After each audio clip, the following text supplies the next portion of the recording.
results today. Great. Jane Herdlicka, CEO of Virgin Australia. Christian Bennett, Chief Corporate Affairs and Sustainability Officer, Virgin Australia. Ray Haas, Managing Director, Bain Capital. Thank you. I'll now invite you to make a short opening statement and then we'll kick off with questions. Brilliant. Thank you, Chair. And thank you, Deputy Chair Senator Babet and members of the committee. Virgin Australia welcomes this opportunity to discuss the recent Qatar decision and other topics of interest regarding Australia's aviation sector. The inquiry's terms of reference traverse an important issue for Virgin Australia, as our ability to grow and compete is linked to the success of the bilateral negotiations the Commonwealth undertakes with foreign governments. You will be aware that Virgin Australia has made a submission to the committee. In short, it identified the negative cost of living impact for Australian consumers travelling to Europe, driven by fewer flights than pre-COVID, as well as a lost opportunity for Australia's tourism sector and exporters reliant upon air freight services.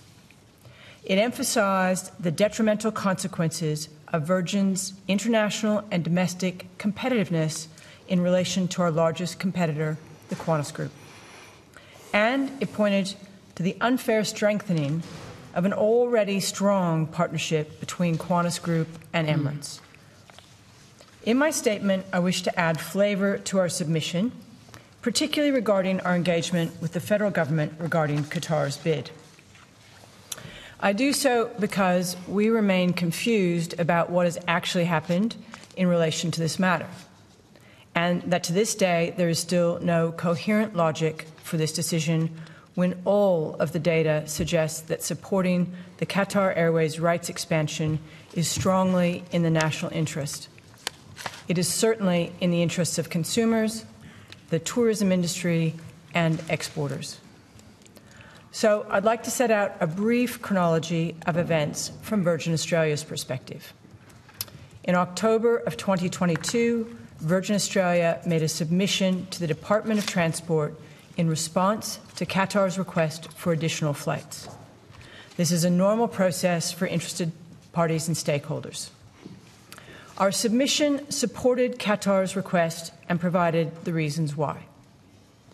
Our submission included an explanation of the significance of Virgin Australia's international partnership network to its competitive position against our far larger rival, partnerships that include not only Qatar Airways and Etihad to the Middle East, Europe and Africa, but additional world-class carriers such as Singapore Airlines to Asia and beyond, including Europe, ANA to Japan, United Airlines across the Pacific, alongside Air Canada and Hawaiian Airlines.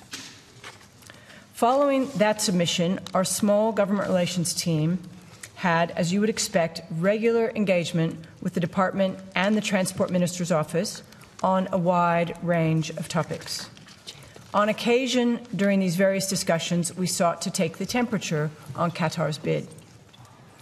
Qatar also came up twice in conversations I had with the Transport Minister, Catherine King, during this period, once on 20 January 2023 and again on the 1st of May. Our January discussion was, as you would expect, at the start of a new year, very much about the year ahead for the aviation industry and Virgin Australia after a really difficult and challenging 2022, as well as, of course, to understand the Minister's priorities for 2023. The Qatar bid was raised at the end of that nearly one-hour discussion, perhaps for 5 minutes at best. During this conversation, it was indicated to us that the negotiating mandate for additional Qatar flights would be released to the Department of Transport the following week. Can you just repeat that, Ms. Herdlicka? Sorry. Happy to do that. During this conversation, it was indicated to us that the negotiating mandate for additional Qatar flights would be released to the Department of Transport the following week. And that was the January meeting? That was a January meeting. And that would act as a trigger for bilateral negotiations to commence. The Minister also said that my Qantas counterpart, then Alan Joyce, had heard that her department was recommending negotiations with Qatar should commence, and he was not happy and had asked to speak with her. Nonetheless, I was left with the very clear impression the decision to proceed was very compelling and imminent. Based on this conversation, I felt comfortable that Qatar would be granted additional air rights. I was so sufficiently comfortable that I did not raise Qatar with the Prime Minister when I hosted him at the Australian Open in January as part of my responsibilities as the chair of Tennis Australia. In April, we began to hear noise that Qatar's bid had stalled, and we knew that negotiations had not commenced, and we became concerned. In my 1 May conversation with Minister King, which was primarily to update her on an industrial relations matter, the minister indicated there was some challenge regarding the Doha airport incident of 2020, which we then discussed. This was a very different conversation from my conversation with the minister in January. I was now concerned that the air rights may not be granted. And as the weeks passed, that concern only grew. At that point, I thought it appropriate to speak with the Prime Minister. We first made a request to the Prime Minister's office for such an opportunity on the 23rd of June, and we spoke upon his return from overseas on the 13th of July. As part of what was a broad-ranging and lengthy discussion reflecting the Prime Minister's interest in and knowledge of the sector, I raised the Qatar issue. He too expressed concern about the 2020 Doha airport incident. I was surprised by this, given my understanding that there had been a diplomatic resolution on the issue between the governments of Qatar and the federal government, and as there was a legal case being brought before the Australian courts by some of the Australian victims seeking financial compensation. I should emphasise that, although obviously aware of the issue, the Prime Minister did not indicate that a decision had been made. The first Virgin Australia heard that a decision had been made to deny Qatar any additional rights was following a media inquiry from the Australian Financial Review on the 18th of July. Senators, if anything, I regret that we did not lobby on this issue more actively and aggressively. The case for granting rights, however, seemed so compelling that we did not believe it either necessary or indeed appropriate. We, in hindsight, naively assumed that the overwhelming economic benefits to Australia from 28 additional flights a week from Qatar. Sorry to interrupt. Just get an indication how long this is going to take. So yeah, of course. I appreciate we've got a lot of witnesses. Some of the flight schedules tonight. Yep, sure. We've got 75 minutes set aside for these witnesses. So, Ms Herdlicker, have we got much longer? A lot of questions are being answered by this statement. Yeah, I've cancelled five of my first questions. So. Another 5 minutes. Yeah, thank you. I haven't cancelled any of mine. That's great. Wouldn't have thought so, we Senator. look forward to it. So we, in hindsight, naively assumed the overwhelming economic benefits to Australia from 28 additional flights a week from Qatar would win the day, let alone in an environment where inbound wide-body capacity is desperately needed and obviously short of demand, and where the United Arab Emirates is only using half of its weekly entitlement. We believed that Qatar Airways' strong support for Australia during COVID, and indeed the Afghanistan withdrawal, would have generated a significant body of goodwill within Canberra. We believed that any concerns about human rights would be dealt with on an appropriate and separate bilateral basis, as they are with many other countries with which Australia has human rights concerns, and yet their national carriers are allowed to fly and grow their services to Australia.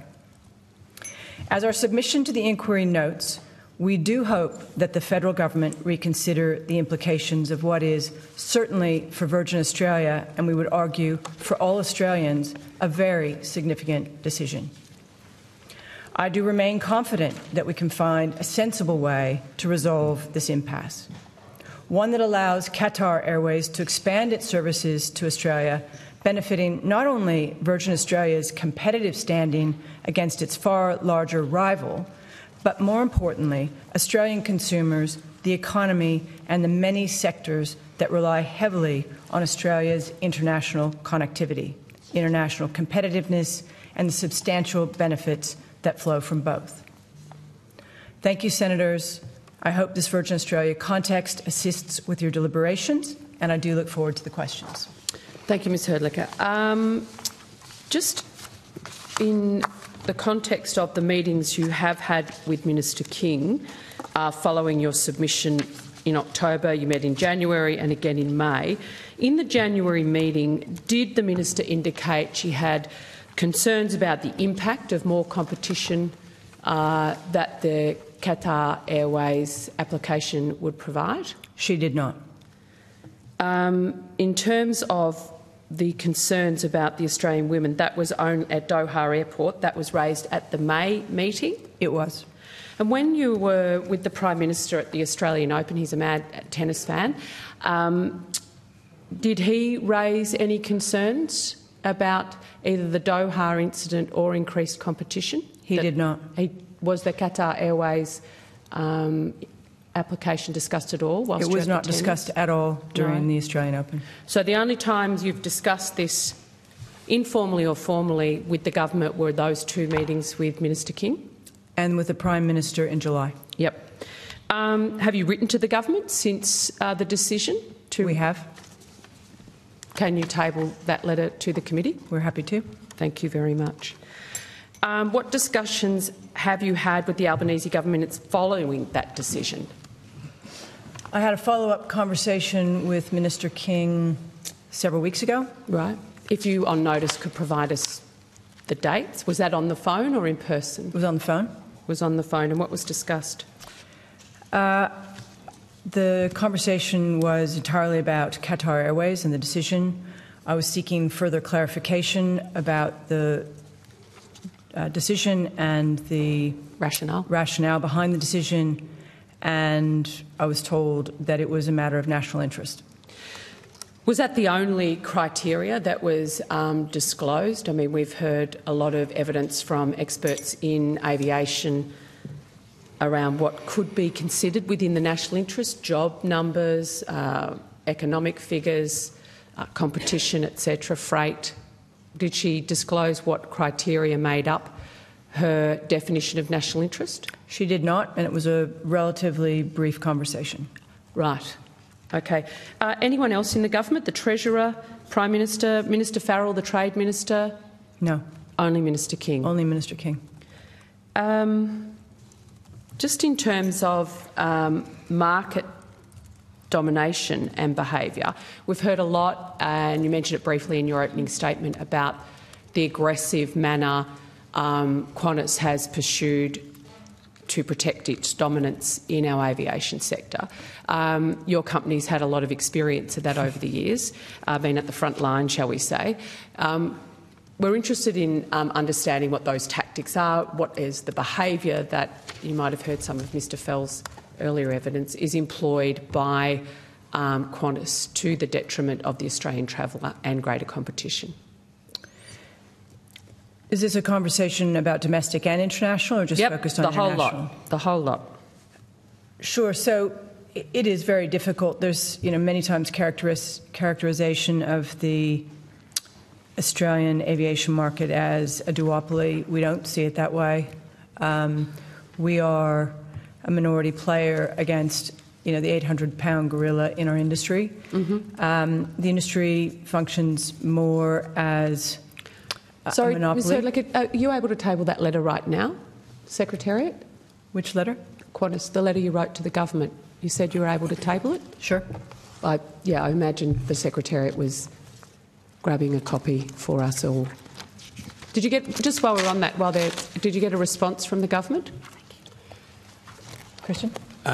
Minister, that letter was They were the good old days. Sorry, Senator. That letter was written on the 22nd of August, and the phone call we followed up to initiate a phone call between Ms Herdlicker and the Minister on the 1st of September. Right, but there's been no formal response to that letter? No, there has not been a formal response to that letter. And that letter was addressed to Minister King specifically? It was addressed to Minister King and it was CC'd to a number of other ministers. Who? My copy's just gone, but to the Prime Minister, to the Competition Minister and to the Foreign Minister, as I recall. Okay, thank you. Well, if we just go back to the gorilla in the sector, whilst we wait for those copies of that letter to arrive. And to the Trade Minister, I should add. And to the Minister Farrell. Thank you. Yes.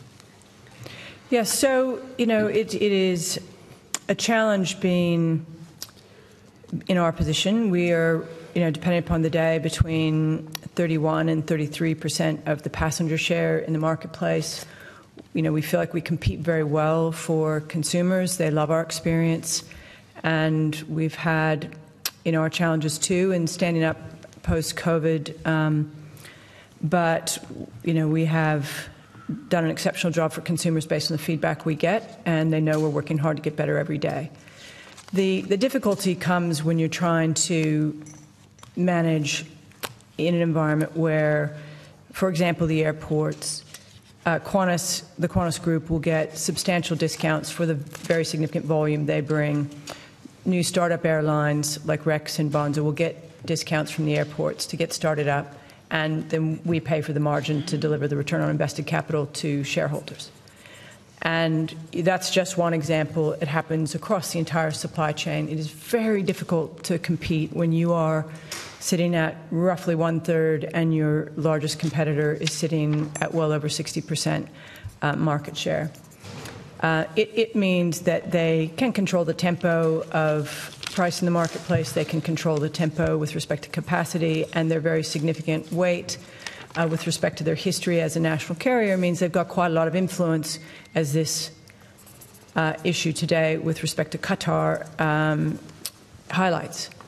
So it is challenging, and we feel like we're doing an excellent job competing, and we're working hard every day to get better, but it is not easy, and it is a tough task when you've got such a big competitor. Can I just ask, you've seen the behaviour of Qantas over recent weeks, a lot of that poor corporate behaviour being exposed. How would you describe that, and given the impact it's having on people's trust in the aviation sector more broadly?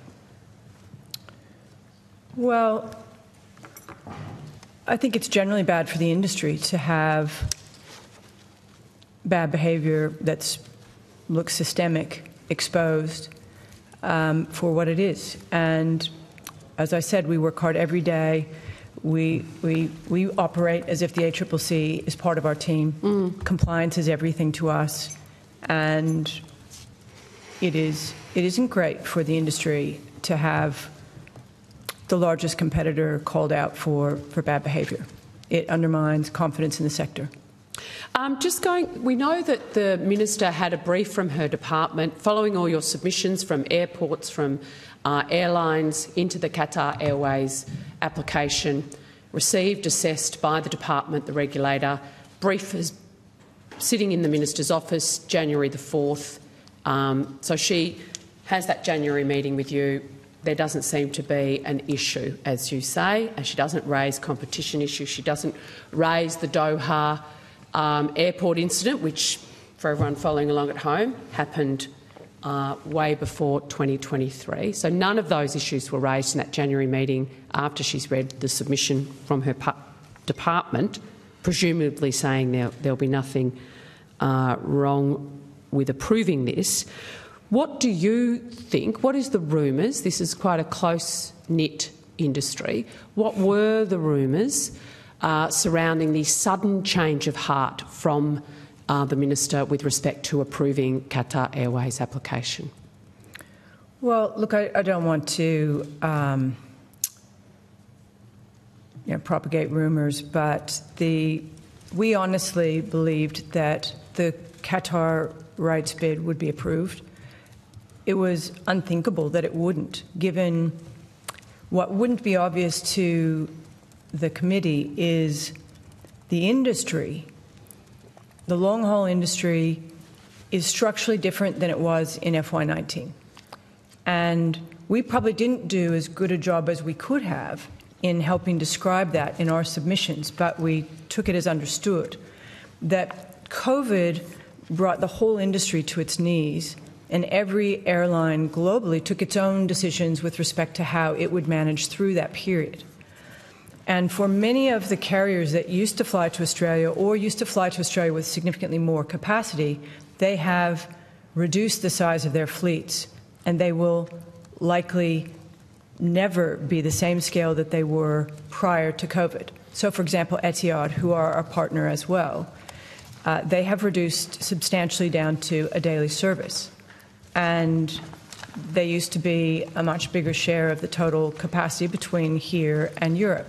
They've substantially reduced. The Middle East capacity has substantially reduced. And coming back from Etihad, it won't be coming back inside at least the next 5 years and maybe ever. They've structurally changed. They've got a different strategy with respect to their long-haul operations, and that is one example of many airlines around the world who have had to change strategies as a consequence of the COVID devastation to the industry. And on top of that, the industry supply chains are struggling to cope with the increased demand, and Boeing and Airbus cannot produce aircraft at the rate that they produced aircraft before COVID. So those aircraft that have been retired or sold into the freighter community will not be coming back, and the global industry, the global long-haul industry, is short capacity, and Australia is disproportionately short. So our assumption, Chair, was that this was an easy decision to make because the country is starving for additional capacity, especially into Europe. Yep. And so we thought this was an easy decision. We had feedback that it was a straightforward decision, and it was only in April, post lots of celebrations in Mascot, that we started to get concerned that, in fact, the tide had shifted and that there were debates happening about whether or not Qatar should actually be given access to the additional bilateral rights. So, and this is what I'm struggling to understand. We now have the letter before us. You've sought detailed information from the Minister as to the reasons. Given the apparent change in status of the application and how the government was going to treat it, you've only had one phone call since the 21st of August. Is that correct? Yes. Yes, there's one formal phone call. And what are the informal, Mr Bennett, arrangements? We've had Minister, some informal discussions more by chance than by anything else, as you would expect in just the natural course of business, to try and understand some of the more specifics. Well, I think the committee would like to understand those informal discussions because, as I said earlier, this is quite a tight industry, and as we heard earlier from Qatar Airways, they had informal discussions with both the Minister and the Prime Minister. Are you in a position to enlighten us? I can share with you with whom those informal conversations have been held. I'm not sure how much detail I'm prepared to go into, but I'm happy to. Well, you do have the opportunity to go into camera, as I said in my opening statement, if you would prefer. But who were those informal discussions with? Conversation with the Assistant Minister the Minister for Competition, with the Minister for Transport and with the Minister for Foreign Affairs. And these are outside the official phone call that was in response to this Minister from... Yes, these were very much more by... Minister for Transport and, sorry, the third one? The Minister for Transport and the Minister for Foreign Affairs were very much by chance conversations, and I did reach out to the Assistant Minister for Competition, Minister Lee. Now, I would like to get to the detail of this informal information. You have a choice to make that public or not. Senator, I think I would prefer those conversations to be discussed in private. Okay, the committee will go in camera, or... Thank you, Chair. Happy Yep. to do so now or later in the evidence, whichever's Well, let's do it now and then it's done, and then Senator Sheldon can have the call. Thank you. The committee will now move in camera.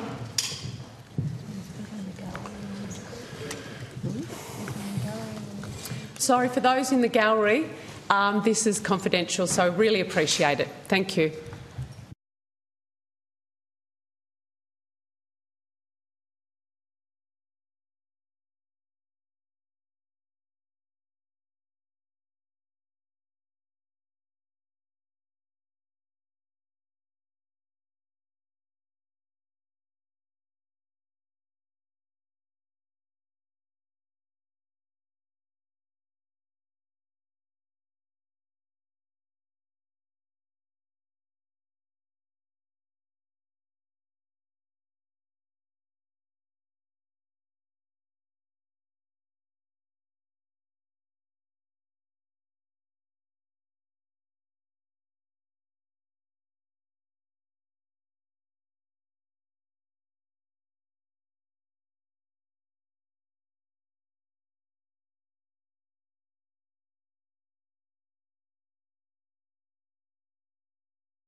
Yes, that's fine. I will assist by not asking questions of anybody after Mr. Sims. Thank you. Okay. Right. Have we opened the doors? Yep. Okay. You're right. Here come the hordes. Hansard. Right. I reopen the public hearing of the Senate Select Committee on Commonwealth Bilateral Air Services Agreement. Ms Herliger, I was quite scathing about Qantas seeking to pocket in excess of $500 million of their customers' COVID flight credits, and welcomed the backflip by the then CEO a couple of days later to make some changes about that they weren't going to pocket them all on the 31st of December in the middle of a cost of living crisis. Can I understand, has Virgin similarly made a commitment around COVID flight credits to follow Qantas's lead in that regard? So we have COVID credits, Chair, that were roughly $1.2 billion before the borders opened and movement started freely across the country. That's now down to roughly $120 million, so it's down 90% on what it was at the start. We have agreed to extend those credits to expire at the end of June 2025. And we're very confident at the rate at which they're burning that they will be entirely expired and used by the time we get to June of 2025. It should be noted that we treat those credits as if they're cash, and if the terms of the credit enabled a refund, a consumer is allowed a refund. If they weren't, they're able to use the value of those credits on our own flights. They're able to use them on our code share flights. There are zero restrictions with respect to the sort of flight or the price you're paying. But no refund? But unless the terms of the fare that was purchased was refundable. If you purchased a discounted fare that had a no refund clause in it, then you don't get the refund, but you get the full value. Is that something the board would consider, given the strength of feeling in the Australian public about these COVID flight credits? We're very confident, Chair, that these COVID credits will be gone probably by the time we get to Christmas of next year, so Christmas of 2024. The burn rate, to be down at 10% of the value of the $1.2 billion, is extraordinary. You won't find another airline in the world with that kind of burn rate on COVID credits. That's because we've made them so easy to use. And when did you make the decision to extend it out to June 2025? We formalised that decision and made it public last week. Good. Senator Babet. Thank you, Chair. Now, I'm just going to follow on from the questions being asked about credits. So my office has been contacted by an Australian couple who suffered immensely because of the airline's policy around flight credits, and I'm sure they're probably not alone. Their international flight to the United Kingdom to see a sick relative that was quite unwell was cancelled by Virgin due to the ending of a code share agreement with Singapore, forcing them to rebook directly with Singapore for an increased amount. Your company offered these clients a domestic flight credit but no cash refund. So it's basically worthless to them, unfortunately. Now, I understand that the pandemic response by governments create a lot of unintended consequences for airlines and agreements, etc. So my question is this an example? Does this highlight, I guess, issues that can occur under code sharing agreements? And if so, has Virgin done anything to ensure that things like this don't happen in the future? It's hard to understand the specifics, which is essential in being able to figure out what exactly happened. Do you know if this happened before Virgin Australia went into administration or after? Oh, I don't have that information, just some general comments. So what I would suggest is if you can have the couple that is impacted here reach out to me directly, either via LinkedIn or jane.herdlick@virginaustralia.com. I will have somebody look at their specific case and get back to them with any options that we can find to help them out. Sounds good. I'll have to contact you. So my next question would be, I guess, in regards to some evidence that we've heard here in this committee. We've heard that potentially multiple billions of dollars in income have been lost from tourism and business travel with the denial of Qatar's expansion in the Australian market. Now, it appears to me that potentially we're returning to the good old days where our government protects our national carrier, which is Qantas, of course, at the expense of competition and the Australian people. Now, do you believe that the government, is picking sides or picking winners, or at least showing some bias towards Qantas in this situation? Well, we've worked really hard to try to understand what the logic is behind this decision, and really the only party that's benefiting as a consequence of denying the increase to the rights for Qatar Airways is the Qantas Group and their partner Emirates. So, and collectively, Qantas and Emirates to Europe hold 43% market share. Today, with Qatar and Etihad together and Singapore Airlines, we hold 23%. So Qantas Group and Emirates are 43% of the market share to Europe, and we hold, with our partners, 23%. The addition of the Qatar rights would take us from 23 to 25%, and it is very difficult to understand why that's not accepted. We understand why Qantas and Emirates would want to hold that back, because it helps them in a constrained capacity environment keep prices high. It doesn't fix the problem, but it helps the problem and would alleviate some of the cost of living pressure that Australians are feeling, and would alleviate the pain that the tourism sector is continuing to feel with the lack of inbound tourism, and it cannot restore to the levels that we enjoyed in FY19 until we get the capacity back. Exporters, the ag sector, there's a long list of elements of the community that are hungry to see capacity increased to try to rebuild parts of the economy that are still not back to normal post-COVID. So you described in your submission to the committee the unfair strengthening of an already strong Qantas and Emirates partnership at the expense, obviously, of billions of dollars to the Australian economy. Now, the government has said that this was a national interest decision. In your mind, do you think that that stacks up in the national interest of Australia to deny Qantas, to deny Qatar more flights into the country? Is that a plausible? You know, we think that the Qatar increase in rights would assist Australians. So it assists the consumer, it assists small businesses, it assists the tourism economy, it assists cost of living pressure. It is hard to understand how it could be in the national interest to constrain nearly $1 billion of economic activity that feeds everybody's improved circumstance. Senator, could I just add to that? And we understand there are these other explanations, but at the same time, Qatar is being encouraged to fly to other ports in Australia. So it's difficult to reconcile that argument with the notion of, well, not being able to fly into the 4 major ports, and hence the concern about that's more about protecting the Qantas Emirates partnership. Thank you. Thank you, Senator Sheldon. Good, thanks very much, Chair. Ms Herdlicker, you worked at Qantas and Jetstar for quite some time. Can you just talk us through your role briefly? My role today at Virgin Australia? No, your role when you were at Qantas and Jetstar. When I started at the Qantas Group, I was in a strategy role. I also had responsibility for technology.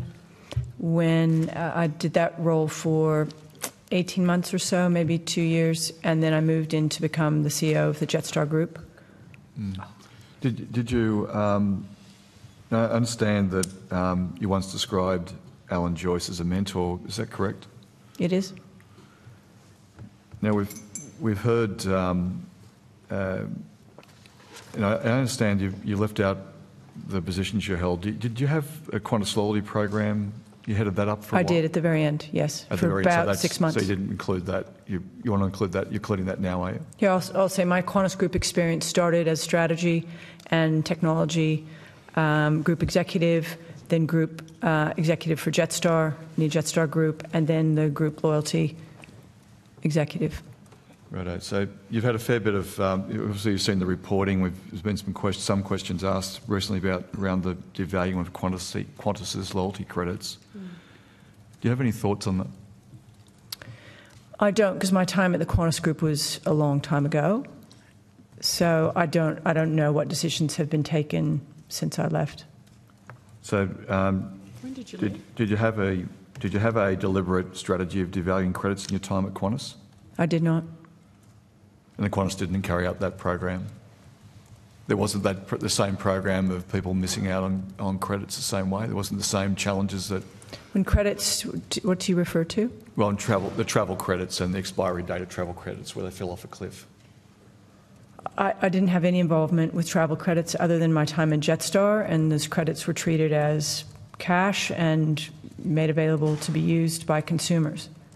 And did they drop off a cliff as well? Some of those, if in your mind, and I'm saying your mind, I'm saying the company's mind, that they, under your leadership, it ran out of time, they drop off a cliff? Not to my recollection, but that was a long time ago, and in my job right now as CEO of Virgin Australia. So how long ago was that? I left Jetstar and the Qantas Group in 2018. 2008? No, sorry. 2017. Righto. So an integral part of that role was looking at, obviously, the credit system and the travel credits and how that would perform. And that would also be one of your roles. Obviously, there's some significant amounts of money that are involved about the capacity and the liability of the operation. To be honest, it wasn't a big issue because this was pre-COVID and the credits accrual was a small part of the overall P&L. It wasn't. This wasn't the issue that it is today. Right. So there wasn't, to your knowledge, there wasn't any drop-off point at Qantas during your period of that responsibility that you had? Senator, all I can say is that this was a long time ago and I don't have any recollection. Well, it's 7 years ago. It is an integral part. It must have, with all the controversy about what's been happening with the system, I would have thought that would be something that you'd be racking your mind about, or what are we doing at Virgin and should we turn around and make a change to our plan? Are we doing you must have done some crisis managing within your operation. You would have looked at, what was the system that I understood how it applied at Jetstar when I was the CEO. It's not really that long ago. I guess what I would say is that pre-COVID and COVID were two entirely different periods. And so, well, obviously they are. We understand that. Yes. And so the business as usual environment pre-COVID had a process around how people purchase tickets and how people use tickets that they aren't able to use for whatever set of reasons. In my job as CEO of Virgin Australia, we look at all these things fresh. And as I said before, we had $1.2 billion in COVID credits that were accumulated during COVID. And we've burned that down to less than 10%. No, I'm not asking that question. You've already given that evidence. I was asking about the Jetstar period that you were at Jetstar and about what the arrangements were. It's first of all not appropriate for me, Senator, to be commenting about my time at the Qantas Group. No, that's incorrect. You've been read out that there is the terms of reference for this inquiry is to look at the matters you're referring to in this inquiry. You've answered a series of questions about various other players in the market, and so you should. You can't selectively answer questions you want to and questions you don't want to answer. I'm answering your questions to the best of my ability, Senator, and... No, you just said that it was inappropriate for you to talk about that period. I'm saying to you that it is not inappropriate to answer the questions that I've put to you. Let's put the question again, Senator Sheldon, but also obviously Mr Herdlicker doesn't have access to the records or documents of Qantas at the time, so clearly there may be limits of what she can speak to what occurred 6+ years ago. Giving you the answer. Well, yes, Just state the question. It's 6 years ago. Excuse me. It's 6 years ago. It's not that long ago. There's been a lot of conversations about what's been happening with the controversy with regards to Qantas. The ex-CEO and as you've said, have had a close working relationship at the period of Qantas, and as you've described again today, was a mentor. There is a program which you just then, when we asked you about what your involvement was in the programs, you didn't give us a very clear explanation, but now we have a clear explanation of the roles you had, and then you just asked not to have to answer the question about the period at Jetstar. So I'm asking you again, when you were at Jetstar, what happened with the credits when they ran out of time? Did they drop off a cliff? Did people not get paid it? I'm not asking how big it is, how small it is. I understand that you'd have to get those figures which you don't have access to. I'm asking you the principle of how it was approached under your leadership. All I can recall, Senator, is that credits that were incurred in the business had a time frame for expiry on them, and unless there was some reason to extend that expiry, they would have expired. Similar to going shopping at David Jones or Myer or any place else where you take a return back and it doesn't justify a refund, you typically get 12 months credit to use the value that you have been able to, to restore. Well, in due respect, that's not the same thing. I mean, in actual fact, you've got people that are getting credits for a multitude of reasons, including because of something that goes wrong with the weather, with the operations of Virgin itself. There's a whole series of things that impact why that credit might be actually given to an individual. The difference here from what you're doing is you're saying at the end of that period it would drop off. So now we're talking about Virgin Australia. In Virgin Australia, our positions are quite clear. I'm saying the period that you oversaw the system of payments, that under your leadership at Jetstar, that there was a drop-off period and people did not get their money back. And you've just admitted that there comes to an expiry date and the money disappears. My point is, it's not the same as David Jones. It's not because David Jones didn't supply the goods. It's because... Senator, is there a question? There is clearly a question, and the question is again this, and that is that there was a period of time when you were at Jetstar that you were part of this hiding the systems of making sure people did not get paid their money back when, through no fault of their own, they missed out on getting flights. Senator, I would just disagree with that statement.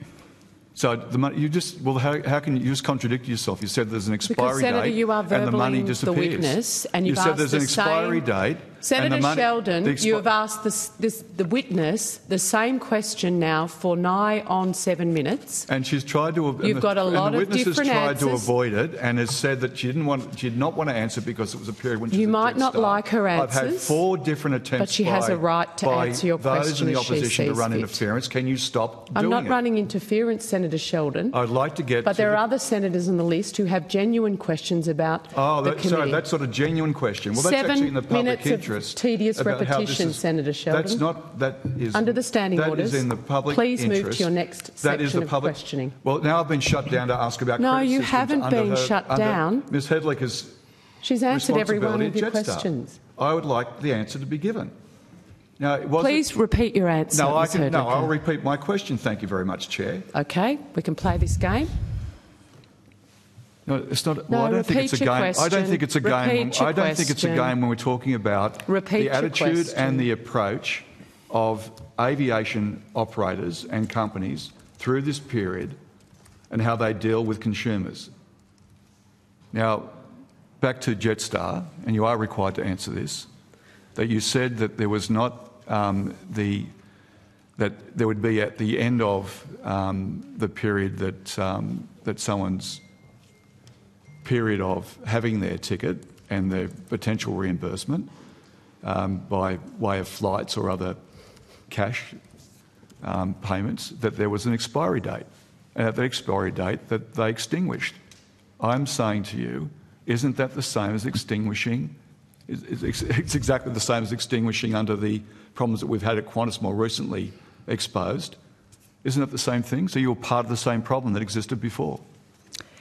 It's not the same thing, Senator. Business as usual dynamics versus a crisis during COVID, they're not the same thing. Well, then, in light of that comment, do you think there should be a consumer protections as proposed by the Green Paper into aviation, where consumers can get reimbursement and penalties against companies that, through no fault of the individual, but through the fault of the supplying airline, that they should be receiving some benefits, such as what happens in Europe, such as what happens in Canada, such as what happens in the US, such as happens in the UK? Should that system apply, a version of that system apply in Australia and to your airline now? No, I do not, because I don't think there we go. I don't think that's the big answer. No, but the reason for that answer... Excuse me, let the witness finish, please, Senator Sheldon. The reason for the answer is that airlines should not be motivated not to cancel flights. Safety is the most important thing in our business, and there are issues every day where we need to cancel a flight because the engineering issues associated with the flight mean that we need to spend some time with it before we let it move back into the operation from an airworthiness standpoint. And so there are safety issues that cause air flights to be cancelled. There are also issues associated with weather. There are also issues associated with air traffic controllers that are beyond our concern, or beyond our control. And there are also issues with respect to Sydney Airport with constraints around how much time can be used with curfew and how many movements can take place in an hour. So there are a variety of things that come together. And if we put in place a compensation scheme... And when you're going through the list of varieties, have you included Virgin being responsible for its own incompetence or misadventure that somebody is disadvantaged? And can you explain to me why the European system, which deals with safety, deals with concerns, many of the concerns you've raised, or the UK system, or the Canadian system, or the US system shouldn't apply in this country? Sure, so I'll make 2 points. One is that it's in our interest to fly every flight we schedule and sell, because that's the only way we're commercially being responsible. And I'm trying to answer specifically. Senator Sheldon, we're going to have to move on after this question. So it's in our interest to fly every flight we operate. Not to do so reduces our revenue and increases our costs. It's very expensive for us. We've innovated in Australia, Senator, with the first self-service app where a consumer, if anything goes wrong with their flight, they can immediately go in, seek to get a refund if the flight's been cancelled. They can seek to rebook if that's what their preference is. They can book their hotels. They can book food service at our cost. And we've done everything we can to make it super easy for them. What is sounds like really Alan Joyce's important explanation. point. No, this is a really important point. Is there are situations where we have no choice but to cancel, and it's in the consumer's interest that we do so. We want to make it really easy for them to manage that themselves, or for us to help them, but they can choose whether they want us to do it or whether they want to do it themselves. So my final question. And then secondly, the issue is if you increase the costs associated with normal cancellations, as is what's happened in Europe, it increases the cost of the ticket, because the airlines can't absorb that on their own. So the ticket prices go up as a consequence of doing this. You motivate people to do the wrong thing, which we would never do, but it just actually creates a cycle of inflation that is not necessary. So my final question is that, so the recommendation from the Green Paper about looking at a consumer protection arrangements, your view is leave it in your good hands, not have a regulation that protects all travelling public, whether it be from Qantas or Jetstar or Virgin or Bonza or Rex, that shouldn't apply. Just leave it in your good hands. Our perspective is that it is an important issue to work collaboratively with the regulators, with the government and with consumers to make sure we've got the right solution. But there's no motivation for us as an airline to cancel flights that we don't need to cancel. Okay, thank you. Senator Sheldon, you've had 15 minutes. Are you supporting regulation or not that is an appropriate fit for regulation to make sure that consumers can get their money back and not leave it to the whim of an airline, whether it be Qantas or Jetstar or Virgin? We think there are lots of ways to solve that problem, and the proposed regulation we don't agree with. Thank you, Senator Birmingham. Sorry, Mr Bennett. Senator Birmingham, you have the call, then it is Senator Smith and then Senator White. And bearing in mind that will mean we're going to give up our break and because there is a time limit for Mr Sims.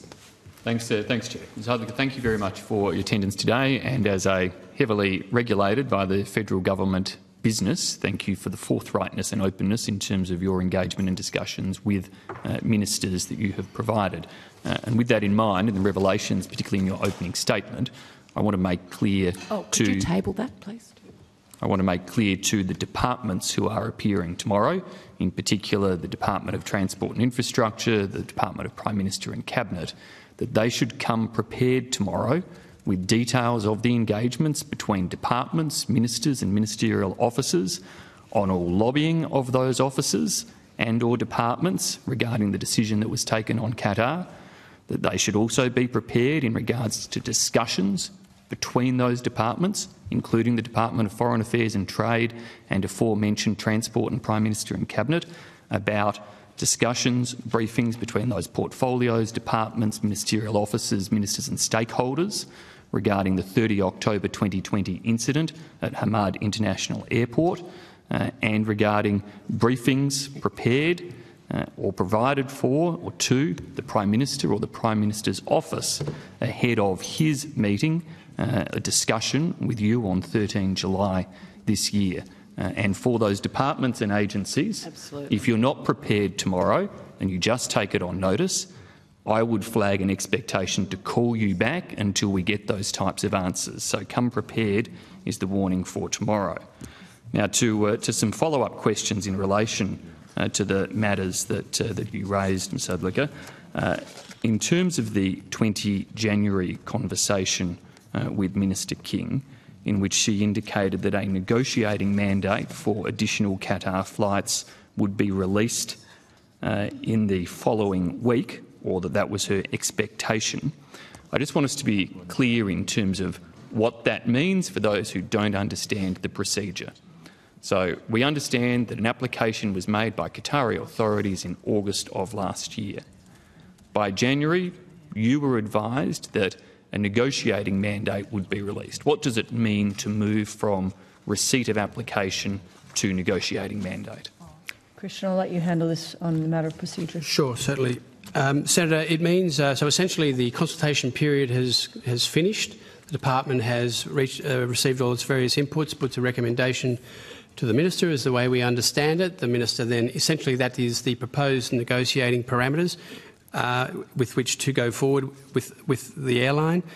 And then that, if the Minister approves that, that's known as the negotiating mandate, which goes back to the department, and then they commence the negotiations and try to resolve a way forward based upon the request that's been received from the other state party. And those negotiations don't necessarily mean the full 28 flights. It could be that the government has determined to negotiate a reduced number or potentially an increased number, other conditions, including the type of anti-dumping type conditions that have been incorporated previously. Is that right? Correct, Senator. Any issues that the state might have with which it wants to blend into the final solution, that's that would be covered off presumably in the proposed negotiating mandate, and then it's taken forward into the formal negotiating phase. Was a negotiating mandate ever released? Not to our knowledge. Well, as Mr Arty noted, the negotiation never started, so whether it was released or not, we not privy to that information. What we do know is the negotiation never started.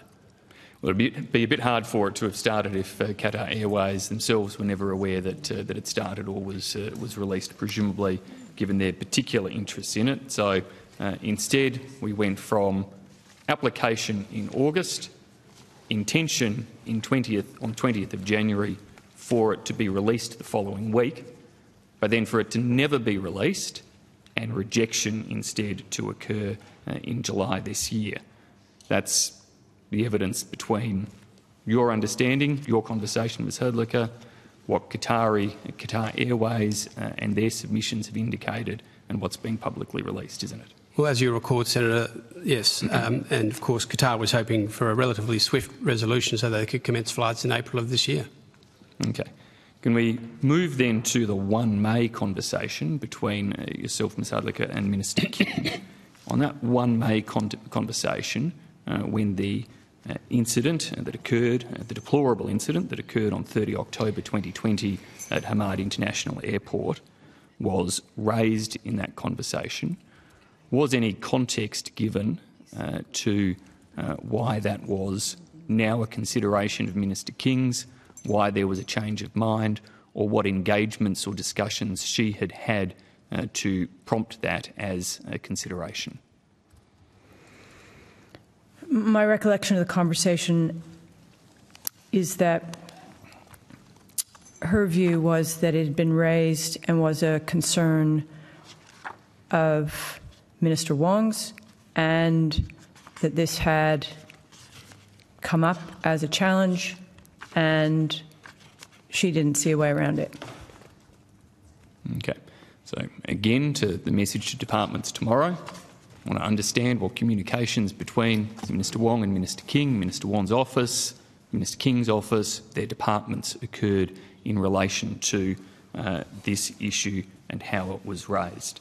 Because of note to this committee is that we've heard evidence from the lawyers representing the women affected by that appalling incident and who are pursuing their legal rights, that they only wrote to Minister King on the 27th or 28th of June this year, which was well after you had been told of this being an issue that had come to the Minister's attention, wasn't it, to Ms Hardlicker?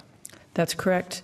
And I said in my opening statement that we had first heard of Qatar not being given the rights through a media inquiry from the Australian Financial Review. And in fact, what they told us and subsequently wrote or published the next day is that they had received a copy of the response to that letter that informed them that the rights would not be given to Qatar, and assurances to the women involved that those rights would be denied. Okay. Thank you. Moving to your conversation with the Prime Minister, requested on the 23rd of June, but which occurred on the 13th of July, according to your opening statement. It's now understood that the women who you just mentioned had been told, or the letter to them telling them the decision had been rejected was dated the 10th of July, 3 days prior to your conversation with the Prime Minister. Did you conclude that conversation with the Prime Minister believing that a decision had been made, or that despite the negative tone the Prime Minister took, a decision was still pending? Well, I finished that conversation believing that a decision was still pending. Surely it was at best disingenuous and at worst dishonest for the Prime Minister to conduct that conversation with you in those circumstances, given the decision had already been made by Minister King. I can't know the answer to that. All I know is that I finished the conversation without having been told that the decision had been made. It may have been the intent to tell me that, but I was not told that. You were not told that. It's quite remarkable. Your letter to the government makes very clear your desire to have more detailed information as to the reason why Qatar's request is not in Australia's national interest. Is there any common understanding across the aviation industry and government as to what the national interest test is and how it is applied? I'll turn to Christian, who has much better perspective on these policy positions. Senator, I don't think there's I think the broad sense is that national interest will obviously reflect consumer benefit. It will reflect broader economic benefits to Australia, and then it may be moderated by any broader other national security or other considerations that could temper the other two elements. And so I don't think there's an agreed aviation terminology for it. It's more individual perception. I should just ask, is there a definition for national aviation interest? Well, we would understand it to be that we're looking to ensure that Australia is well connected to the world. And what we absolutely know today, especially to Europe, that Australia is not well connected to the world. And for many, many Australians, our families live in other places in the world. And so this issue is an emotional issue as well as an issue that affects cost of living. It is super difficult to get a flight anywhere in the world, but super difficult to get a flight to Europe. And you're in real trouble if you need to change that flight because all the flights are full. And it all speaks to not a little bit of congestion, but a significant gap between the amount of capacity that's available for Australians to use and the demand for those seats. And what we had hoped, if you look at the facts and you think about 2023 for the moment that we're in, post-COVID, we need to rebuild. We're not returning to FY19. We're not returning to 2019. We're in a new world, and we need to adapt and adjust to that new world and accept the facts that we currently stare into and accept the reality that many airlines will not restore the capacity that they once had into and out of Australia, and make sure that when we have an opportunity with a world-class airline to solve a gap that we have that will not be filled otherwise, that we take it and we don't invent reasons why we shouldn't. Thank you, and I appreciate your submission contains some very compelling data in terms of the failure of those with rights to use flights at present, and of course the consequences therefore for the travelling public, both here in Australia and abroad, and freight of those rights not being used, but nor an alternative being allowed. Thank you, Senator Birmingham. We have Senator Smith and Senator White who still have questions, and I note Professor Sims is in the building, and we would like to get to him as soon as possible because he is on a deadline. So I just ask senators to be mindful of time. Thank you. Senator Smith. Thank you, Chair, and thank you again to Virgin for making themselves available. During the course of the hearings, some focus has been given to the case for extending the ACCC monitoring regime.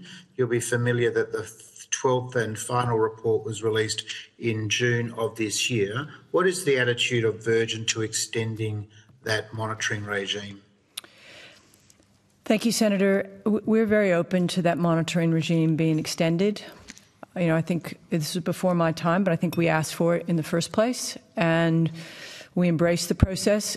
It does require a lot of additional time from our team to support that process, but we felt like that was time well invested to ensure that we had good perspective ourselves on what was important to the ACCC, and that we were, you know, with a good overlay from a competition regulator standpoint on the industry itself, given, you know, my comments earlier about the imbalance of power in our industry.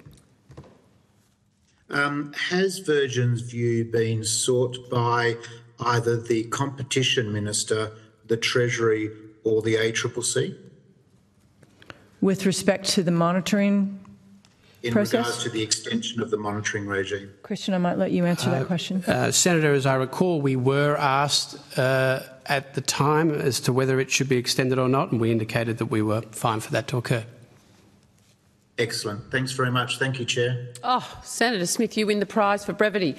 Senator White. So, Ms Herdlicker, can I turn to your opening statement? You said that the Doha incident was not raised in your January meeting with the Minister, but was raised in a subsequent discussion. Are you aware of when Qatar claimed sovereign immunity? Qatar Airlines claims sovereign immunity on the matter that's in the federal court? I am not. This is not our process, obviously. Sure, but you are pretty close to. Virgin is pretty close to Qatar, aren't you? You know, Qatar are one of our most important partners, along with Singapore Airlines, United Airways, ANA, Hawaiian, and Air Canada, and United Airlines. I think I might have missed earlier. So we spend a lot of time with our partners. Sure, and so when you say partners, that's because of the code share, isn't it, that you announced in May 2022, which took effect in September 2022. That's the partnership you're talking about, isn't it? We say partners, Senator, because we view all of our code share partners as partners. There are different dynamics in those relationships, technical dynamics in those relationships, but the principal point is that we no longer fly long-haul aircraft, and we are absolutely dependent on our partners to provide that network to our guests so that they have the same range and choice in flying with Virgin Australia domestically. They have the same range and choice flying internationally with us as they would with the Qantas Group. So they weren't your partner in January 2022, were they? January 2022? Yeah. Qatar Airways? Yeah. We'll have to check and take that on notice. Because I asked you about January 2022 because that's when, after 4 years, the then Coalition Minister for Transport increased the number of flights of Qatar by 7 a week. Do you remember that? I don't recall So, January 2022, I That's think, right. was just in the middle of Omicron. So, sure, but it was a significant decision because there'd been a 4-year break. Did Virgin Australia jump up and down and talk about why it had taken so long, or how come it wasn't as many as it should have been? Senator, in January of 2022, if I'm remembering the sequence of events correctly, we were still fighting for survival as a domestic carrier. Nobody was travelling internationally of any merit, and these matters were different at that point. And we're very proud of our relationship with Qatar, and we're very proud of how much support they provided to Australians during COVID. But I put to you that they weren't, in fact, you weren't code-sharing with them, so you didn't have a financial interest in what that decision was at all. So that's why you didn't say anything. At that point, Senator, it wasn't an issue for us because our guests weren't travelling internationally. And it's an issue for you now because it's a financial matter, isn't it? It's not about capacity, it's about how it affects Virgin Australia directly. Well, I would say this decision for us is important financially, but it's much more important strategically. And if we think about the financial benefit to us, let's say it's in the order of $5 to $10 million. That's relative to the $1 billion a year that we think Australians benefit from this decision. Sure, but even Qatar said this morning that they thought that this decision, Virgin Australia was restrained by that decision. You don't disagree with them in that assessment, do you? No, I mean, this holds back our competitiveness relative to the Qantas Group. I said earlier that they've got 43% of the share to Europe. When you think about the rights decisions, you have to think about corridors, and this is a corridor decision to Europe. And Qantas and their partners, which is principally Emirates, have 43% relative to Virgin Australia's 23%, which includes Singapore Airlines, Etihad and Qatar Airways.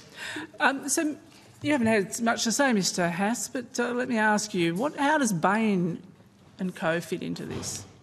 Bain Capital. Capital. How do you fit into this?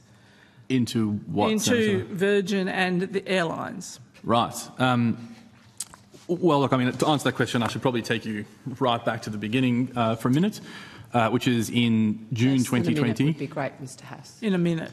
Less than.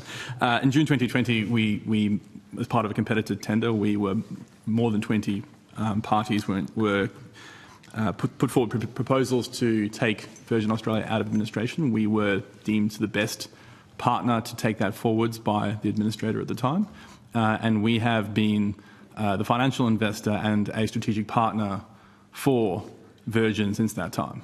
So you're the owner, really, isn't it? So Bain Capital is, can I summarise, a private equity company that is a part but substantial owner of Virgin Australia. Is that right? That is correct. Your job is to get in and out pretty quickly, buy it, fix it up, put in your own management team, and then sell. Is that? And the selling opportunity is what we call an IPO. Isn't that right? I wouldn't characterise it quite that way. I would articulate it as we saw our role as ensuring that this business was stood up post-administration. We stewarded it through a long period of COVID where borders were opening and closing, and it was very difficult to ensure that survival of any airline, while at the same time investing through that period. Sure. And now that we're through that period, we're now in a position where the business is well capitalised and in a strong position. And at some point, with no set timelines, we do foresee an ambition to access broader capital markets, and that may include an IPO. Do Bain executives get any specific benefits tied to a successful IPO, including monetary bonuses? Can I have a add up? They would get some benefits from successful investments, yes. And do Virgin executives get any specific benefits tied to a successful IPO, including monetary bonuses? It is standard practice that depending on the outcome of any particular investment, that sometimes you're incentivised through long-term incentive programs. Yeah. That's correct. Have you had any discussions with Qatar Airways about investing in Virgin? Not to my knowledge. Not to you know. Does Bain Capital, so as I understand it, Bain Capital and Qatar Airways share lobbyists. How closely intertwined is that relationship? I'm not aware of that relationship, I'm sorry. So the Register of Lobbyists suggests that you have the same lobbyists. Mr Hass, can you take on notice then? Yeah. Can you take on notice what that relationship is and how that has what the relationship between Bain Capital, the same lobbyists, and Qatar Airways lobbyist, the same person, how that is intertwined. Can you also give us any details of any meetings that lobbyist has had regarding this issue, that is the Qatar Air Services agreements? That would be useful. Can I ask Ms Hardlicker, how would you describe your airline's relationship with its staff? Our people are the most important part of our business, Senator, and we work hard every day to ensure that they're safe, that they're happy. You know, we have something we call Virgin Flair, which is really important to us, and maintaining the health and happiness of our team as part of our family is everything. So you recently did some internal surveys which indicated that only 1 in 5 flight operations staff said they rarely thought about looking for a new job somewhere else, and fewer than 5% would recommend Virgin to family and friends as a great place to work. A whopping 95% of crew thought they were not fairly paid, and unsurprisingly they accepted tough conditions to help the company out of its woes, and only 30% said they felt proud to work for the airline. Does that worry you as an executive, given that you say that they're family and you want to look after them? Does that worry you, or are you just dressing up this airline for sale? Well, I would say what I've said before, which is our people are everything in our business, and we regularly seek feedback from our people to figure out the things that we need to do to improve the experience that we provide to them and to make sure that they're set up to be hugely successful and supported in what they do every day. Their jobs are hard jobs, and every single employee in our company matters a lot, and they all contribute to delivering great outcomes for our guests. Sure, but you're not going too well on that score, are you? I mean, my old former union, the Australian Services Union, the members voted down the agreement that was offered, which cut substantially their benefits. You're not going too well with the staff, are you, who have sacrificed a lot of conditions and have worked hard to get the airline off the ground? This will have to be the last question. No, I've got Senator one more White. question. So what I would say is that our team, like the teams across other airlines, have had a really difficult time going through COVID, and our team's done it tougher than most because we went into administration and they had COVID on top of that to deal with, and everybody was concerned about the future for aviation, and it was a very, very stressful time. And so our attitude to this, Senator, is very simple, which is it's our job to ensure that our people are happy and loving their jobs every day, and we're doing a good job relative to the other airlines in the sector, and we've just recently had our agreement with the ASU voted up. Yeah, sure, because you had to change it substantially. So I've got one more question to Bain. I've listened to an hour and a half of other questions. To Bain, in August 2020, Mike Murphy told Virgin staff that Virgin had a great management team led by Paul Scurrah, and I would like to again reaffirm we are backing Paul to successfully lead Virgin through the current turbulence and back into the skies. That wasn't true, was it? Mr Scurrah left just 6 weeks later and was replaced by Ms Hardlicker. Why was that? And wasn't it really to get staff on board to vote to agree to Bain Capital as the purchaser? No, I think I would characterise at that time, and that does predate my involvement in the business. Doesn't mine. I was there, but go for it. Let's hear what you say. I think at the time that was the intention. I think ultimately there was a divergence in terms of the strategic direction of the airline, and I believe Mr Scurrah chose to leave the airline on amicable terms. Thank you very much for your evidence, Virgin Australia. We're tabling our report on the 9th of October, and any questions on notice, we'd love those responses by the end of the week so that our Secretariat can make use of them. Really appreciate it. Travel well.